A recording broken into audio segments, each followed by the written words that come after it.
नमस्कार जोहार, मैं हूं जुगेश और चलिए जानते हैं झारखंड के 25 बड़ी खबरों को केवल 5 मिनट में। लेकिन दोस्तों, अगर अभी तक आप लोगों ने हमारे चैनल को सब्सक्राइब नहीं किया है तो कर ले। मैया समान योजना के लाभार्थी महिलाओं के लिए बड़ी खुशखबरी की खबर। सरकार ने घोषणा की है कि योजना की लाभार्थी महिलाओं को बैंकों के माध्यम से 20,000 रुपए तक का आसान लोन मिल सकेगा। हेमंत सरकार ने घोषणा की है कि अब सभी लाभार्थी महिलाओं को बैंकों के माध्यम से 20,000 तक का आसान लोन उपलब्ध कराया जाएगा। इस फैसले से महिलाएं स्वरोजगार शुरू कर सकेंगी और अपनी आर्थिक स्थिति मजबूत कर पाएंगी। सरकार का कहना है कि लोन प्रक्रिया को सरल रखा जाएगा ताकि अधिक से अधिक महिलाएं इसका लाभ उठा सकें। मैया योजना के तहत लोन मिलने की खबर महिलाओं के लिए उम्मीद जगाने वाली है, क्योंकि इससे आर्थिक आत्मनिर्भरता को बढ़ावा मिल सकता है। मैया योजना के तहत लोन मिलने की खबर महिलाओं के लिए उम्मीद जगाने वाली है, क्योंकि इससे आर्थिक आत्मनिर्भरता को बढ़ावा मिल सकता है। रामगढ़ जिले के सीमावर्ती क्षेत्र महुआटांडा गंगपुर में जंगली हाथियों के हमले से इलाके में दहशत का माहौल है। शुक्रवार को हाथियों के झुंड ने एक घर पर हमला कर दिया, जहां हाथियों ने 55 वर्षीय समर साव और उनके 3 वर्षीय पोते अमन कुमार को कुचलकर मार डाला। घटना के बाद पूरे गांव में अफरा तफरी मच गई। परिजन और ग्रामीण चीख पुकार करते रहे, लेकिन हाथियों के आतंक के कारण कोई भी पास जाने की हिम्मत नहीं जुटा सका। सूचना मिलने पर प्रशासन और वन विभाग की टीम मौके में आई। ग्रामीणों के अनुसार हाथियों का 5 सदस्यीय झुंड अचानक गंगपुर गाँव में घुस आया और एक घर को निशाना बना लिया। इसी दौरान समर साव और उनका पोता अमन कुमार हाथियों की चपेट में आ गए। दोनों को हाथियों ने बेरहमी से कुचल दिया, जिससे उनकी मौके पर ही मौत हो गई। घटना इतनी अचानक हुई कि परिवार के लोग कुछ समझ पाते उससे पहले ही हाथी गांव की गलियों में तांडव मचाते रहे। हाथियों के जाने के बाद ग्रामीणों ने साहस जुटाकर शवों को बाहर निकाला। हाथियों के इस हमले में 4 अन्य लोग भी घायल हो गए। घायलों में 11 वर्षीय राशि कुमारी, 6 वर्षीय आयुष कुमार, 9 वर्षीय राहुल कुमार और 50 वर्षीय शांति देवी शामिल हैं। इससे एक दिन पहले ही गंगपुर से सटे पन्नू गांव में हाथियों के झुंड ने 3 लोगों की जान ले ली थी। ग्रामीणों का कहना है कि शाम 5 बजे के बाद गांव में बिजली काट दी जाती है, जिससे अंधेरा छा जाता है। इसी अंधेरे का फायदा उठाकर हाथी गांव में घुस आते हैं। हाथियों के बढ़ते हमलों और बिजली कटौती को लेकर ग्रामीणों में भारी आक्रोश है। वे स्थायी समाधान की मांग कर रहे हैं।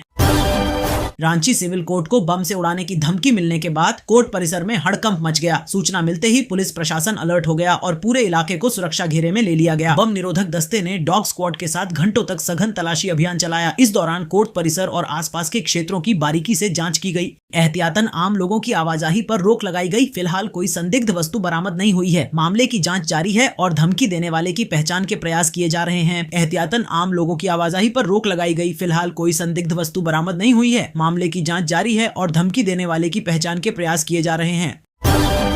जेपीएसएससी सिविल सर्विसेज रिक्रूटमेंट 2025 के तहत कुल 103 पदों पर भर्ती की जाएगी। झारखंड लोक सेवा आयोग ने इस बहुप्रतीक्षित भर्ती प्रक्रिया की तैयारी पूरी कर ली है। अगर आप झारखंड में प्रशासनिक सेवा में जाने का सपना देख रहे हैं तो ये खबर आपके लिए बेहद अहम है। झारखंड लोक सेवा आयोग यानी जेपीएसएससी ने संयुक्त असैनिक सेवा प्रतियोगिता परीक्षा 2025 का आधिकारिक विज्ञापन जारी कर दिया है। इस भर्ती प्रक्रिया के तहत राज्य सरकार के विभिन्न विभागों में कुल 103 महत्वपूर्ण पदों पर नियुक्ति की जाएगी। केंद्र सरकार अगले हफ्ते झारखंड को 15वें वित्त आयोग के तहत दूसरी किस्त जारी करेगी। इस किस्त के रूप में राज्य को 275 करोड़ 12 लाख रुपए मिलेंगे। केंद्र सरकार अगले हफ्ते झारखंड को 15वें वित्त आयोग के तहत दूसरी किस्त जारी करेगी। इस किस्त के रूप में राज्य को 275 करोड़ 12 लाख रुपए मिलेंगे। सरकार के अनुसार इस राशि का उपयोग राज्य में विकास कार्यों, बुनियादी सुविधाओं को मजबूत करने और स्थानीय निकायों की जरूरतों को पूरा करने में किया जाएगा। केंद्र से मिलने वाली इस आर्थिक सहायता से झारखंड के विकास को नई गति मिलने की उम्मीद है।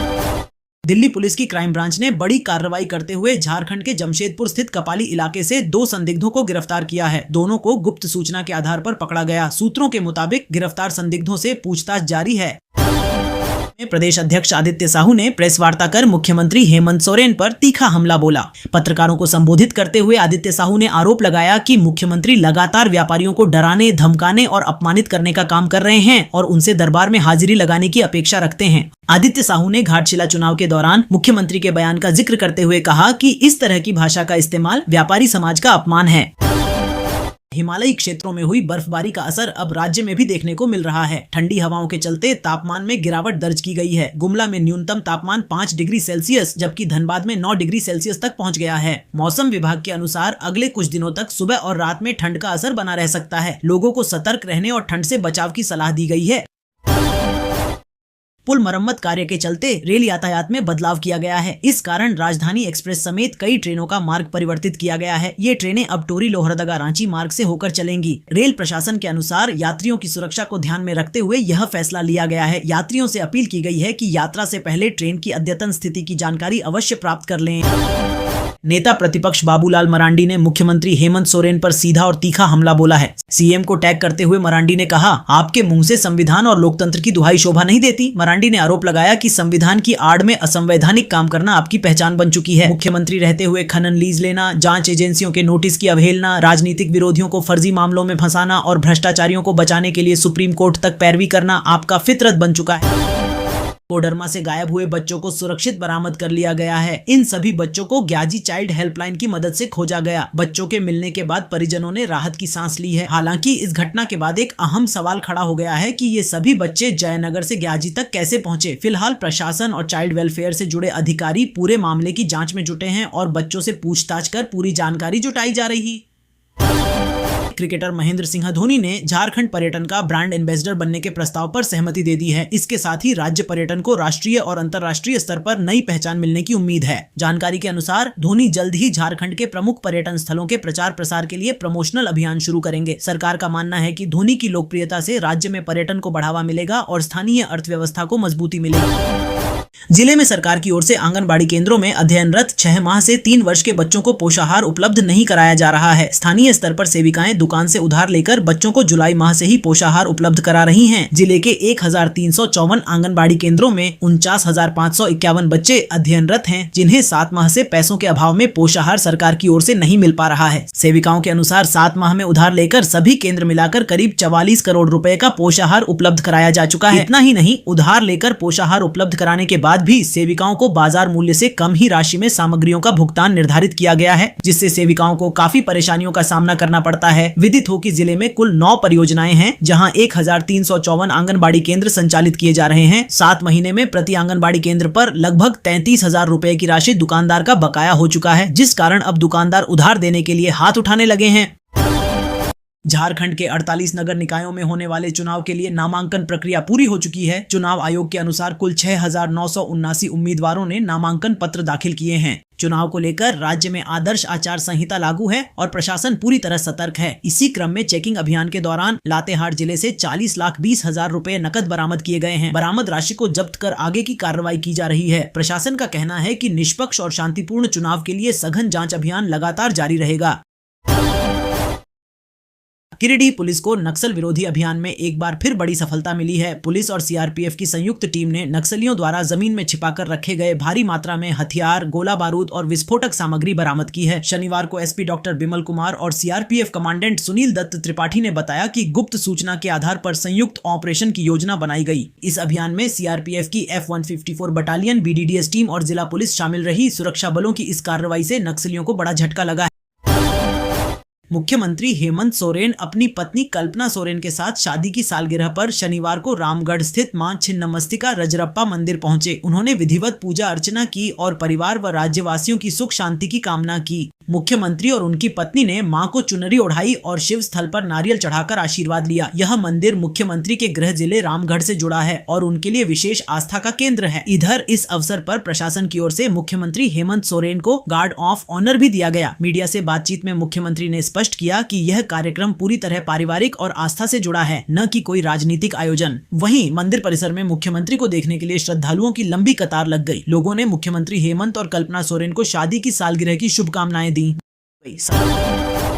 मैया सम्मान योजना को लेकर झारखंड की महिलाओं के लिए बड़ी खुशी की खबर सामने आई है। लंबे समय से रुकी हुई 17वीं और 18वीं किस्त अब एक साथ 8 से 10 फरवरी के बीच जारी की जा रही है। सरकार के अनुसार इस चरण में राज्य के 12 जिलों की महिलाओं को योजना का लाभ मिलेगा। दोनों किस्तों को मिलाकर लाभुक महिलाओं के खातों में कुल 5,000 रुपए भेजे जाएंगे। गौरतलब है कि दिसंबर और जनवरी की किस्तें नहीं मिलने से महिलाएं परेशान थीं, लेकिन अब राशि एक साथ मिलने से घरेलू खर्च और जरूरी जरूरतों में मदद मिलेगी। मैया सम्मान योजना झारखंड की महिलाओं को आर्थिक रूप से सशक्त बनाने की दिशा में अहम कदम मानी जा रही है। सरकार का कहना है कि बाकी जिलों में भी जल्द भुगतान की प्रक्रिया पूरी की जाएगी। महिलाओं में इस फैसले से खुशी और राहत का माहौल है।